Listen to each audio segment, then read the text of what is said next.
집이 가끔씩 있어요. 어쨌든 그거고요. 하여튼 그렇게 하는 게 낫죠. 이거를 좀 확대하는 게 이거보다는 낫지 않을까 하는 생각이 들고. 그다음 공공전세형이 있는데요. LH공사나 SH건설C가 전세 계약을 해요. 그러고 난 다음에 이 전세 계약한 걸 갖고 이 세입자들한테 반전세로죠. 반은 전세로 돌려받고 내가 이제 2억의 전세를 받았으면 1억을 받아요. 왜냐면 이 사람이 2억짜리 전세를 가고 싶은데 돈이 2억이 없어요. 그러면 1억을 전세를 내고 나머지 1억분에 대해서는 월세로 내는 거예요. 근데 시장에서 지금 전세를 월세로 하면 몇 프로예요? 월세 전환율이? 한 6%, 7%. 옛날에 한 10%쯤 하다가, 그죠? 그 옛날에는 월 100이었잖아요. 그죠? 한 12%였, 그죠? 그러다가 지금은 한 7%쯤. 그리고 아주 이제 좀 비싼 아파트인 경우에는 지금 한 5%까지 좀 떨어질 것 같아요. 그러니까 지금 그래서 만일 요거를 월세 전환율을 한 3, 4% 아니면 진짜 극단적으로 좀 싸게 해서 한 2% 한다 그러면 1억이면 20만원 되잖아요. 1억이면 오케이. 그죠? 아니 전세 2억을 벌려니까 1억밖에 없다. 그럼 전세가 1억에서 이제 갑자기 2억으로 올라버렸어요. 어쨌든 올랐는데 1억을 구하려니까 너무너무 힘들어요. 그러면 어떡하냐? C가 또는 SH가 2억 전세를 구한 다음에 1억만 받고 나머지 1억은 월로 바꿔줘, 월세로 바꿔주는데 그 전환율을 낮게 해주는 거예요. 네가 빌려라, 빌려줄게. 그러면 내가 시장에서는 어떻게? 집주인은 한 6, 7% 받잖아요. 그 다음 대출을 받으면 지금 한 4%좀 되면 SH가 이렇게 받으면 한 3% 이렇게 받아가지고 이렇게 하면 그 금리 차이가 있잖아요. 크죠? 월 70 낼 거냐 월 20 낼 거냐 그 차이인데 월 20이면 살만하죠. 근데 월 70이다 그러면 그냥 낮게 살죠. 아니면 저 멀리 이제 저 자꾸 바깥으로 시외로 시계로 가야 되잖아요. 그거죠. 얘보다는 좀 낫지 않나요? 그죠? 표정도 안 쓸 것 같아. 자, 그 다음에 이제 보유주택 지분인데요. 하우스포가 다른 게 아니고 돈도 없는 사람이 빚을 왕창 냈어요. 냈는데 집값이 뚝 떨어져가지고 이제 막 대출을 갚으라 그러는데 갚을 돈도 없고 팔고 나면 꽝통이에요. 이런 집이잖아요. 그래서 이제 이거는 이제 또 친절한 금자씨가 그걸 해주는 거 하면 야, 네 집에 반을 쪼개라. 어? 그죠? 반을 쪼개라. 반을 사주는 거예요. 그러면 이제 내가 6억 집인데 전세 6억, 집이 6억짜리인데 전세가 대출을 받아가지고 3억을 빌려서 집을 샀어요. 어? 3억을 빌려 샀는데 6억짜리가 지금은 4억이 된 거예요.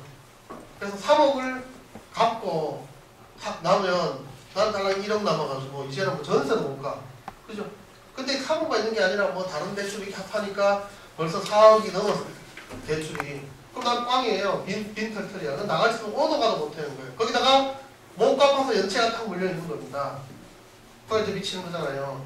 연체 금리가 뭐 15%, 17% 이래 되니까 20%까지 올라가요. 그래서 돈이 이런 상황이 있거든요. 그래서 이제 이거는 뭘 해주는가 하면 반을 쪼개가지고 너 집이 6억인데 반을 쪼개서 3억 지분만큼을 사주는 거예요. 얘가 샀잖아요. 얘는 돈을 어디서 구하냐? 이 투자자한테 ABS를 마련하는 겁니다. Asset Based Security를 만들어가지고 사는 겁니다. 이 사람들은 몇 프로?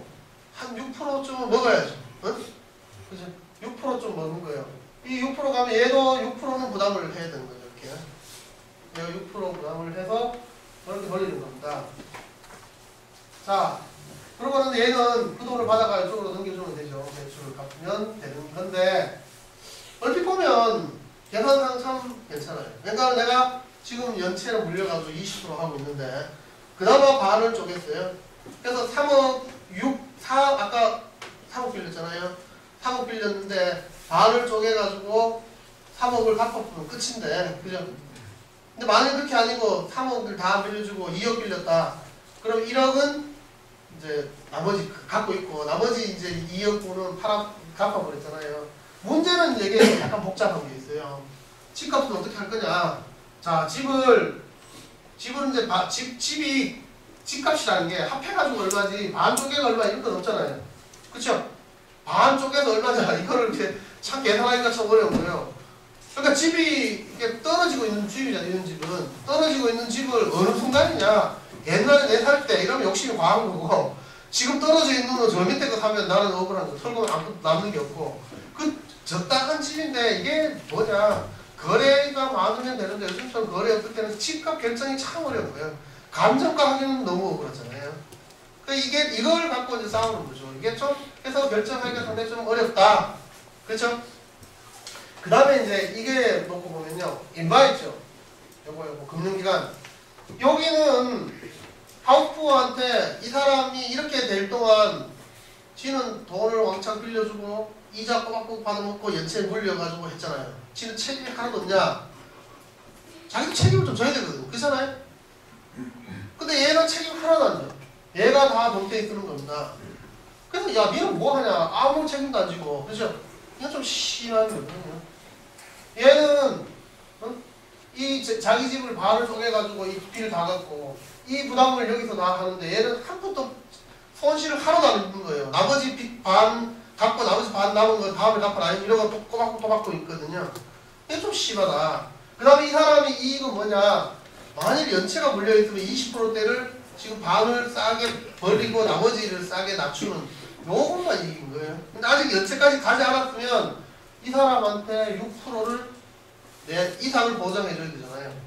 나는 만일 다른 데서 대출을 받으면 지금 대출 이자가 4%밖에 안 되잖아요. 그죠? 그럼 4% 받으면 될 거를 갖고 6% 이상을 보장해줘야 되는 거예요. 내 지분을 반을 날리고.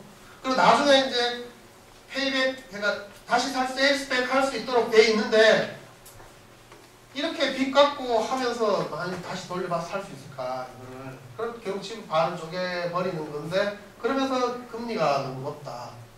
그죠? 근데 금리를 낮출 수 없는 게 이 투자자들이 이익을 먹어야 되니까. 이익에다 리스크까지 합하니까 한 6% 이상은 받아야 된다. 그래서 이것도 조금 이제 그런 문제가 있어요. 그죠?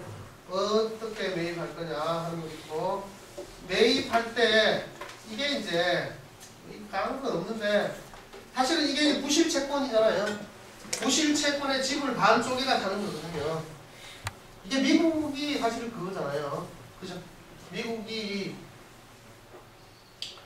그 문제가 생길 때 이런 집들이 부실 채권을 사거든요. 이 부실 채권을 싸가지고 섞어본 거 아니에요? 좋은 채권하고 다른 걸 섞어요. 계속 그 포트폴리오를 잘하니까 얘가 우량 그 상품처럼 보이는 거죠. 파생 상품을 만들어가 얘를 돌린 거잖아요. 이 파생 상품이 다시 파생 상품을 만들어가지고 한 게 지금 미국의 그 서프라임 모기지 사건이거든요. 그 서프라임 모기지라는 게 결국 부실주택 채권이거든요. 그놈을 담보로 채권을 만들어가지고 이 채권하고 좋은 걸 섞어서 만드는 상품들이 돌린 거거든요. 그러니까 보면 얘도 집을 반을 쪼갤 정도로 부실한 거거든요. 그죠? 물론 이제 우리는 뭐 미국과 좀 달라서 극단적으로 가진 않을 건데, 근데 모든 이 부실한 것들을 다 끌어모았다. 사실 좀 위험을 하죠. 그렇지 않겠어요? 아니 저 미국 거는 부실한 거랑 안 부실한 거를 섞어가지고 그래도 돌렸잖아요. 얘는 전부 부실한 거를 다 끌어모아가지고 상품을 만들어 놓은 거 아니에요. 그죠? 그럼 얘 투자하는 사람은 야 부실한 것들만 다 끌어모은 거기다 투자를 하는 거는 좀 찜찜하잖아요. 그럼 나는 리스크를 내가 부담해야 되니까 좀 더 많은 걸 요구하는데 그 많은 거 어디서 나오겠어요?